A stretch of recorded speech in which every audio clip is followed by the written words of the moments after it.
বলতে চাই আওয়ামী লীগের সাধারণ সম্পাদক ওবায়দুল কাদেরের সুরে সুরে, আতি নেতা পাতি নেতা সিকি নেতা এমপি হতে চায়। কথা কিন্তু বাস্তব মাননীয় মডারেটর।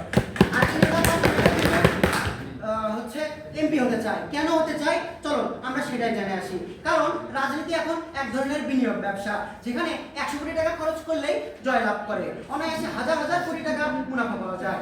এখন নেতা তৈরি হয় টাকার জোরে, যেখানে আদর্শ নয়, জনগণ নয়, স্বার্থই মূল পুঁজি। চলেন একজন সৎ নেতার বক্তব্যের কথা বলি, যেখানে তিনি এতটাই সৎ যে অন্যায় ও দুর্নীতি করবেন তা জনগণকে বলেই করতেছেন। আসেন শুনে আসি।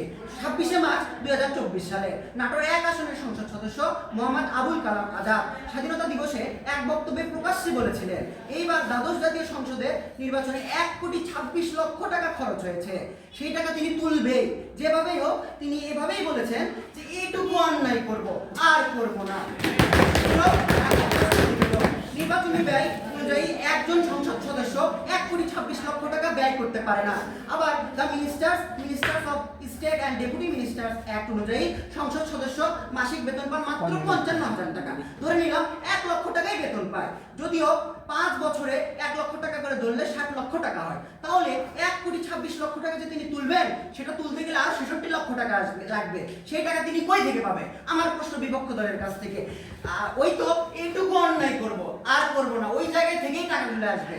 এই গল্প বলতেই আমার মনে পড়লো ইতিহাসের বিখ্যাত একজন ব্যক্তি জন এফ কেনেডির কথা। তিনি বলেছেন, যেখানে নেতা দুর্নীতিগ্রস্ত সেখানে জনগণের নৈতিকতা তো দুর্বল হয়। জনগণ এই জন্যই দুর্নীতিগ্রস্ত হয়, কারণ নেতারই যেখানে নৈতিকতা নাই, জনগণ তো সেটাই শিখবে যেটা নেতা শিখাবে। এই রাজনীতি নেতাদের মাধ্যমেই আজ মানুষের দুর্নীতির অনুপ্রেরণা পাচ্ছে। তাই আবারও বলতে চাই, রাজনীতি দুর্নীতির মূল কারণ। চলুন এবার শুনে আসি একটা মহারাজের গল্প। এটা কিন্তু আবার কোনো রাজ্যের মহারাজা না, এটা দুর্নীতির মহারাজা।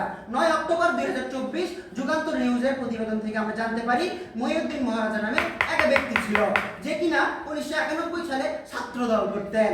পরে ক্ষমতা পাওয়ার আকাঙ্ক্ষায় জাতীয় পার্টিতে জয়েন করেন। পরবর্তীতে আওয়ামী লীগের ক্ষমতা পেলে সে এখানে চলে আসেন।